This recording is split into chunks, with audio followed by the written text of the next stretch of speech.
The Flames currently have a 0.1% chance of making the playoffs, but we have a 100% chance of a great episode.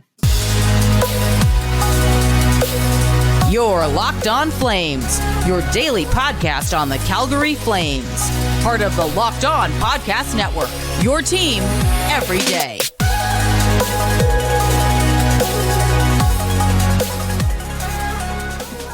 Hello, everybody, and welcome to today's episode of Locked On Flames. As always, I'm your host, Jess Belmosto, and thank you so much for joining me and Nick Zararis here today on this fine Wednesday in the thick of the season. We are almost there, almost out of the trenches. But Nick, how are you doing today? Seems like the entire Northeast got opening day rained out tomorrow, which is a bit of a bummer. But, you know, baseball on a Friday to start the season. That'll be nice. Plenty of beverages to be had wherever you are consuming them, but do it safely. Today we're talking about Kadri and his second year in Calgary and how he has settled in, as well as taking a look at the Flames prospect pool and what has surprised us this season. And you're going to want to stick around and listen to today's episode wherever you get your podcasts and on YouTube as well. You can find us, anywhere. And of course, make sure you're following us on Twitter. Wow, I can't talk today. Yes, we're here for you Monday through Friday, 5 days a week, your team every day. So much like the Flames, apparently I'm struggling as well, but Kadri, I would say had an uptick in performance this season. For sure. The biggest thing when you're talking about when you're talking about Kadri specifically, and you could say the same thing for Huberdeau, you can't view it in the context of the contract because you will lose your mind. You will frankly lose your mind.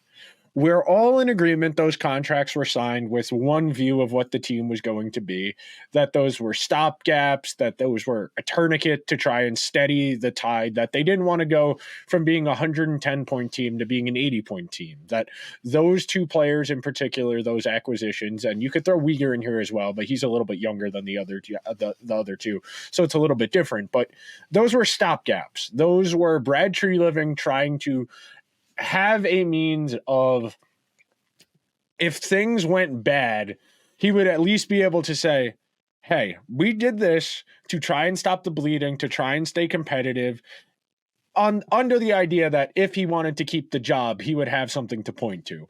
Ultimately, that didn't happen, so the calculus is different and we view the contracts differently now. But based on what they were when they were acquired and the extension for Huberdeau and the free agency for Kadri were agreed to, it is what it is at this point. I know that's unsatisfying, but they're not going away for a little while. We'll talk a little bit about Kadri's contract in a little bit, but for what they are when they were acquired, okay. But when you can't look at it in terms of the contract because you'll go crazy. No. And I think that that's really a good way to look at it, because if you really just look at the number that the Flames are paying those two guys in particular, you will lose your mind trying to do the math and justify it. But on the bright side, Kadri has been good this season, and there's still 11 games left in the season, and he already has 4 more points than last year. I mean, okay, it doesn't really matter because they're out of a playoff spot and it's just 4 points, but people were disappointed with his production last season. So the additions of Zary and Pospisil have been great. That chemistry between that line has really taken off, and no one really saw that coming. So it's delightful. Yeah, I think that's a good example of lining up the skill sets a little bit more. We talked a lot over the last 2 years about the Flames having a lot of redundant skill sets. They have a lot of guys who do the same thing. The advantage of putting somebody like Kadri with 2 puck chasers like Pospisil and Zary, guys who are just going to keep their feet moving, forecheck aggressively, cycle, engage, is it's going to let Kadri focus more on playing offense, more on creating space for himself, more on facilitating for the other players on the ice.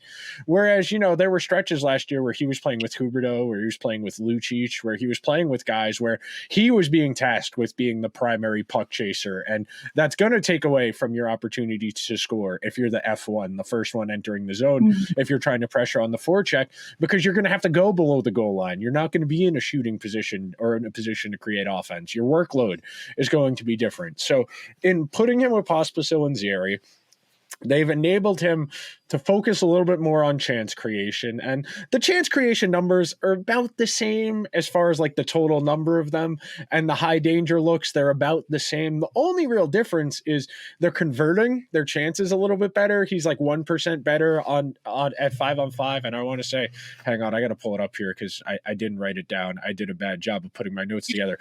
But yeah, he 9.8% this year overall, 9% last year. 0.8% shooting percentage uptick. That's not huge. That's one extra goal probably a month over the course of the entire season, but it is more than last year.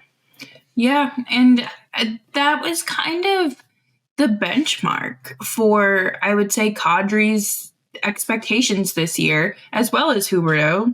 But we knew that Kadri was not going to be an 87-point player. No. That was a fluke in itself. I mean, good for him. He did the thing, won the cup.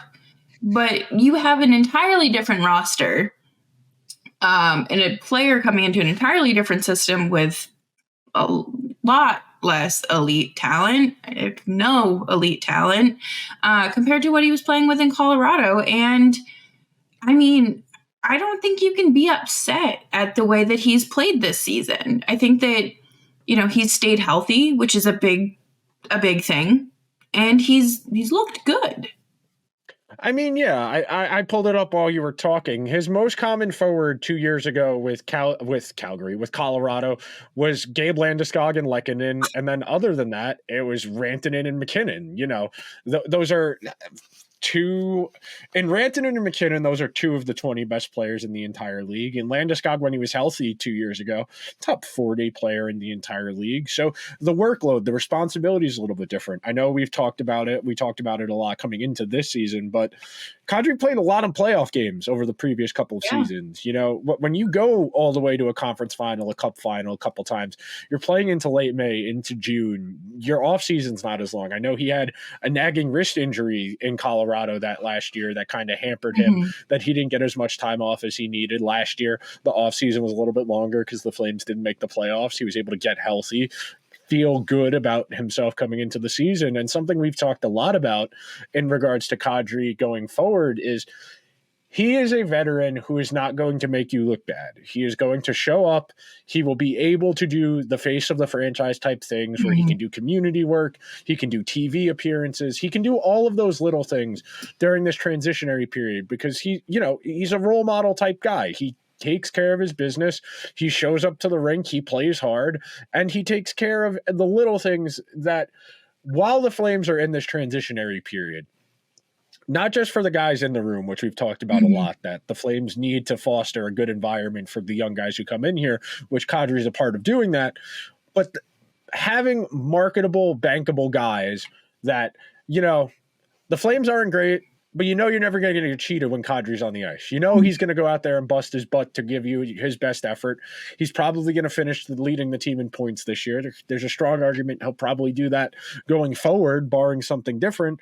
And in the meantime, I know his contract does not have an escape hatch till year 5. So we're still a few years away from that, where it becomes palatable to buy him out and his full no move goes to a limited no move. So he's here.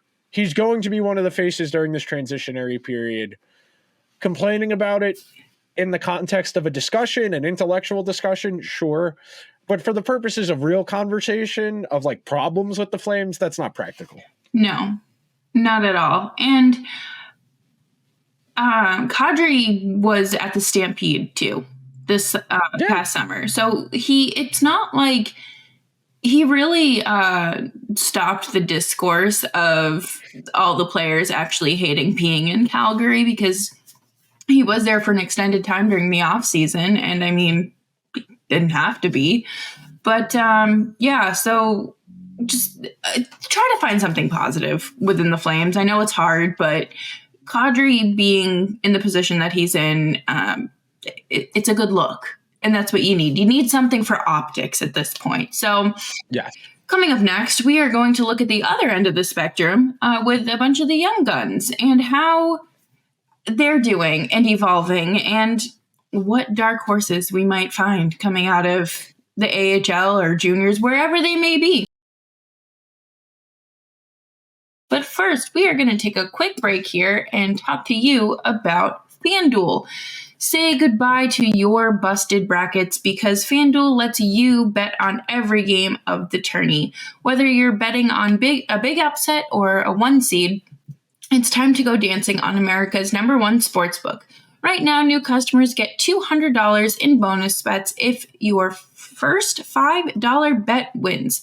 That's $200 to use on points, spread, money lines, and more. You can even pick who is going to win it all. Just visit FanDuel.com/lockedon and bet on college hoops until they cut the nets down. Thanks, everyone, for hanging out with us today on Locked On Flames. Make sure you're subscribed wherever you get your podcasts, as well as on YouTube. I love the discussions that we've been having in the comment section because there are a lot of creative-minded people, and I appreciate their input on the direction this team is going. And these prospects are going to hopefully help lead us to the light at the end of the tunnel. So the one thing we've talked about a lot over the last month is the Flames have opted for volume. They're going to throw a lot of darts at the board with the idea that they can't all possibly miss. That all of this crop of the guys they already have and the 11 picks they have in the first 3 rounds over the next 3 years, if you turn 3 of those 11 guys into 200-plus gamer NHL guys and one of them into a top 6 forward, that's a pretty good, or a #1 defenseman, that's a pretty good return on investment. You know, the hit rate for first-round picks playing 200 games is only about 20-25% to begin with. So 3 out of 11, a little bit less than a quarter as far as 200 games, and not all first-round picks. So with that in mind, you operate under the assumption that until you have that superstar, that's the goal. You keep taking swings until you can get that star player, and that's really going to be the barometer in which we decide if this rebuild was ultimately successful or not. You know, that's really what separates a lot of these teams. I know we've talked a bit about how Buffalo it hasn't worked out for, Ottawa it hasn't worked out for. Those are one end of the spectrum of where it doesn't work out, where you fail to surround your young guys with talent. Look at Detroit. Detroit is the other end of that spectrum, where the highest they picked, I believe, was 3rd overall when they took Seider, who Seider's a good player, but they're giving him a horribly difficult assignment. He doesn't have a good partner, and the rest of the team is not good defensively to begin with. So even though his underlying numbers look awful, I am inclined to believe he is better than he's played, especially this season. But they don't have their #1 guy. Like, Dylan Larkin's good. Dylan Larkin's a good hockey player. Like, there's a good chance he'll represent America in the Olympics in 2 years. He's not a #1 center on a Stanley Cup championship winning team. The thing about the Flames pool, it's got a lot of volume, which is good, but it also has I was going to say, I just know someone listening is going to say, well, Patrick Kane, do not listen to this podcast. That's one guy. Even if Patrick Kane's having a decent season, there's no arguing he's having a decent season. He's outshooting his metrics. He's putting up counting stats. That's one guy. DeBrincat, okay, that's 2 guys. DeBrincat's a good player too. He'll probably be on the American Olympic team in 2 years as well. That's 2 guys. They have one good defenseman and they don't have a goalie. You cannot win. You need to build a team. It's great that Detroit put all these resources into like Ben Sherratt and Andrew Kopp and these veterans who have played a lot of games. Those are useful players, but they are not going to be the difference between being a fringe playoff team and making the leap unless you have a superstar. If not, in all honesty, saying 1 sounds false just based on what we know about the league. You probably need at least 3 point per game forwards if you really want to be a Stanley let's Cup contender. all go to the lab and clone Connor McDavid. But the negative side, or I don't even want to say the negative, because concerns don't have to be looked at like that. I think that, it's not necessarily a problem. It's just a concern. Yeah. The Flames have a lot of guys. They've acquired quite a few in the last month or so as well from trades where they prioritized certain types of players. They don't have any extremely high-end players. A lot of their pieces are high floor, low ceiling guys. Like their best prospect is Matt Coronato, who's having a point per game season in the AHL, who looks a lot more comfortable at that level than he did in his limited NHL time. At best, Matt Coronato is probably a second line winger. And that's not a knock. You need second line wingers on good teams. You do. If he can score 20 to 25 goals, 40 to 50 points, be on your power play, that's a good hockey player. But if that's the highest ceiling guy you have, you don't have a good enough system. They're middle of the pack. Most of the scouting services have them somewhere in the teens for their prospect pool. And that will improve over the next couple of years as they get multiple draft picks in the first round. We're going to bank on them getting a first round pick from Mangiapane next year, that kind of thing. But the more volume you get, the better. But when you look at their top five, we're talking Coronato, Zary, Honzek, Dustin Wolf, and Hunter Brzustewicz. None of those guys is guaranteed elite. Granted, Wolf, I am optimistic will be an NHL regular. I just don't know if he will be a tandem goalie or a bulk workload starter. Brzustewicz, his high point is probably a number 3 on a good team. Honzek is young and far away, but he's physically big and mature, so maybe there's a little more upside there. Connor Zary's probably a third liner on a Stanley Cup winning team. Again, you need those types of guys. And I'm going to throw it back to you. But the last thing I wanted to say is that's good. Middle six forwards are where teams run into trouble. When you have to go out and this isn't a knock on Blake Coleman, but when you have to go out and pay for a Blake Coleman, that's money you could be allocating towards a superstar. That's not a knock on Blake Coleman. He is a good hockey player. But middle six forwards, they're never going to be worth what you have to pay. And them. I think you're going to, thankfully, have enough middle six forwards and then some with the Flames. But it really is about just rounding out the roster with guys that should be playing on a first line and on a good team. It shouldn't just be, okay, well, he once scored all these points. We have to put him up there. They need to really either someone has to just get really lucky overnight and find those elite qualities. It's all luck. Yeah. It's all luck. You can draft traits. I prefer drafting for traits. If a guy's explosive, but he's raw and isn't really a refined talent, I'm fine with taking that swing because if it works out, you've got a superstar. The example I would give in that regard is, and this isn't great because he only has one decent-ish season, and that's Slafkovsky. He had a really good World Championships 2 years ago, playing against men as a teenager. His rookie season, he played 30 games. He looked completely out of his depth. This year, he's been really good. High upside, high risk. Those are not guys GMs like to take because it's a little harder to defend that decision. And GMs are self-interested parties at the end of the day. And they want to keep their jobs. It's going to be interesting to watch over these next few years how, Matt Coronato decides to blossom and how does this turn out for him? Because he's getting this time in the NHL and that's great. That's very exciting. But if he would benefit more at the AHL level to just round him out a little bit, get him more comfortable and playing with more confidence, then maybe that's the route we should take. And that's not a knock on Coronato, that he's a young kid playing with some people who are probably old enough to be his parents. No, absolutely. We talked about it with him. We talked about it with Peltier last year. Well, we could talk about it with Brzustewicz. They're not physically mature guys. They're teenagers. Mm-hmm. They need to put on 10 pounds. They need to get real nutrition. They need to get real strength training. that takes time. Being in the AHL is not a bad thing. If you are in the AHL too long, that is a bad thing. But coming up next, we are going to talk about our surprises of the season, because this season has certainly just left us completely shocked in many different ways, and players have surprised us or not so great.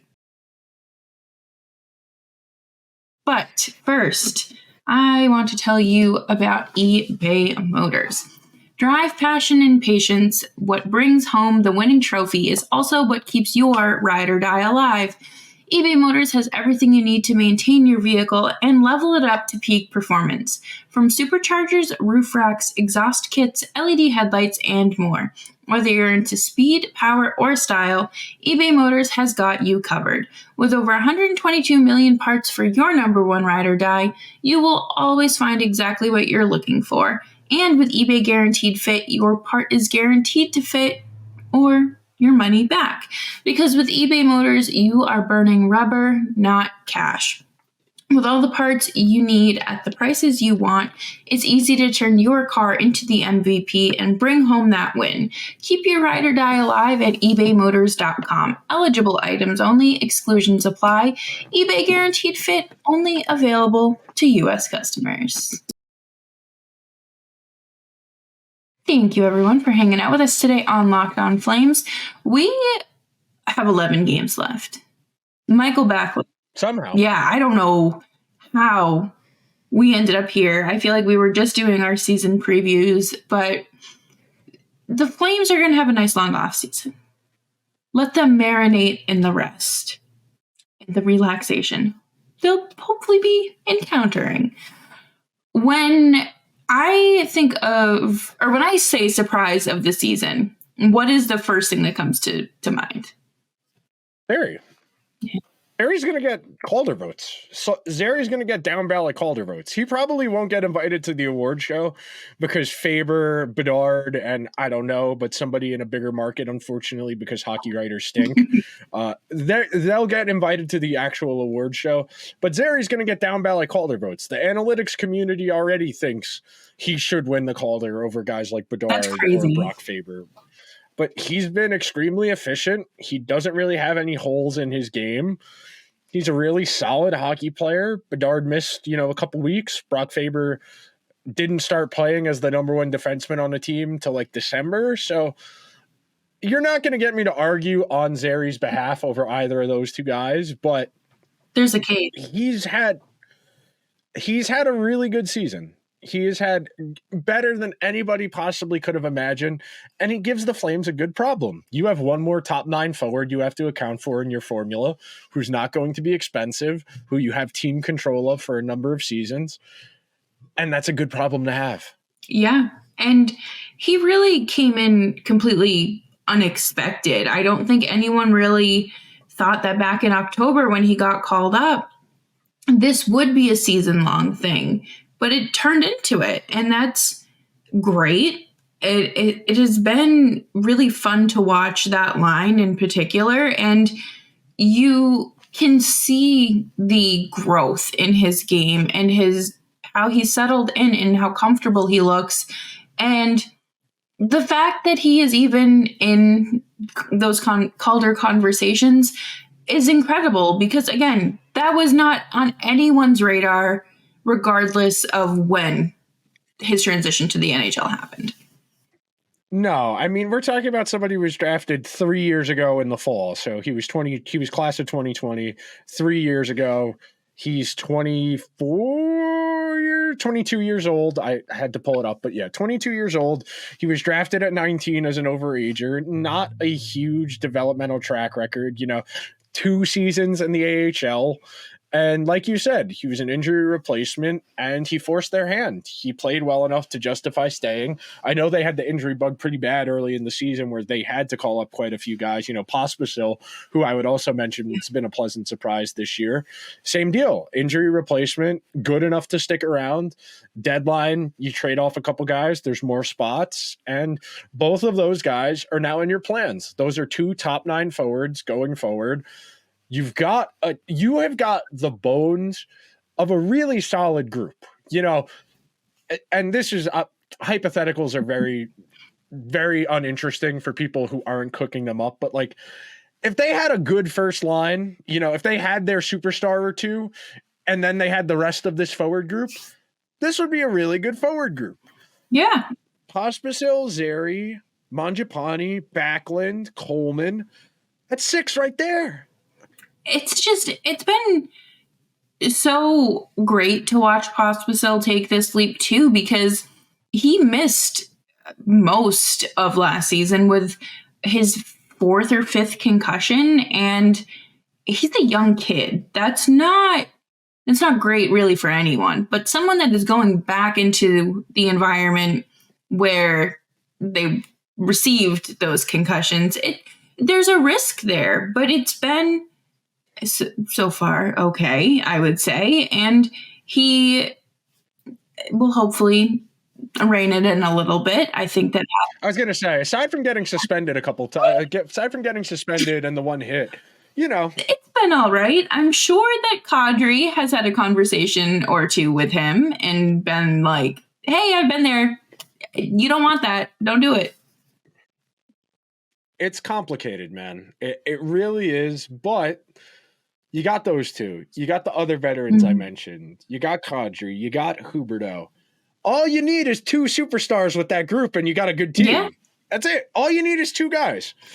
That's all you need. 2 really good forwards. You go out and you add, a Matthew Tkachuk to this group. It's a really good hockey team. Yeah. That's the real conundrum of it all, is even with the guys they had to trade away, even trading away Lindholm, Hanifin, Tanev, these are solid NHL players, and it's why they won't be able to be as bad as they need to be to get the type of player they want. You're not going to, like we were talking about before with Kadri, it's the same thing with most of these guys. You're not going to cheat Mangiapane, you're not going to cheat Coleman or Zary or Pospisil. Those guys are going to go out there and they're going to play their butts off. Yeah. I think Blake Coleman deserves all of the flowers this season. Absolutely unbelievable season from him. And again, just another player that exceeded their expectations in the best way possible. Blake Coleman, in my mind, is the perfect flexible forward because you can play him anywhere in your lineup, and he is actively good. Mm-hmm. It's not like when teams play a 4th line center on the first line because they win faceoffs and block shots. It's not like that. Blake Coleman is genuinely a good hockey player. Some of his uptick in production this year is commiserate with a bumping up in minutes and getting power play time, but 28 goals in the National Hockey League is nothing to sneeze at. He's got 11 to get 2 more to break 30. I think it would be the first time he would hit the 30-goal plateau in his NHL career, if I remember correctly. He's had a really solid career. His previous career high was 22, and that was playing 14 minutes a game. No, excuse me. That was playing 17 minutes a game on a really bad Devils team. So to get that uptick in minutes, get the counting stats to uptick, still be good with your underlying numbers, still have that chemistry playing with Backlund and Mangiapane. Blake Coleman's a really solid pro. I mean, I talked about this around the deadline. There's an argument if you were a Stanley Cup contender this year, you pay the premium to get him for 3 playoff runs, and you try and convince him, hey, waive your no trade to come here. Yeah. We want you. I mean, what else winning another Stanley Cup, no offense, Calgary, but I might be packing my bags. I'll have the kids help too. What's one more Stanley Cup, baby? But in terms of, we've talked about the positive surprises. Real quick, do you have any, not negative, but bad surprises? We didn't get a lot of the guys. I wanted Coronato to get more games. I wanted Dustin Wolf. I wanted Peltier. I know Peltier's been injured most of the year, but I wanted those guys to get the reps. That's the biggest thing. When you're in seasons like this where you're not making the playoffs, you want to give those guys as many reps as you can possibly give them just to have more information. The more you know about these guys, the better prepared you are to make decisions. We still don't have definitive answers on any 3 of those guys. Coronato looks like he'll be a guy. Yeah. I can't say that authoritatively about Peltier or Wolf. I hope both of them are guys. But Peltier is probably just another top 9 forward. And Wolf, he needs work. But it's hard to give him work when this is the team that's in front of him. Yes, and especially with the defense that has been in front of him since the trade deadline. Yes. So, yeah, hopefully we're having a much different conversation come October. But until then, we will keep you entertained with the latest Flames news and updates, but make sure you're subscribed wherever you get your podcasts, as well as YouTube as well. You can follow us on Twitter at Jess Belmosto and at Nick Zararis. Nick, do you have any parting words for us today? Baseball tomorrow.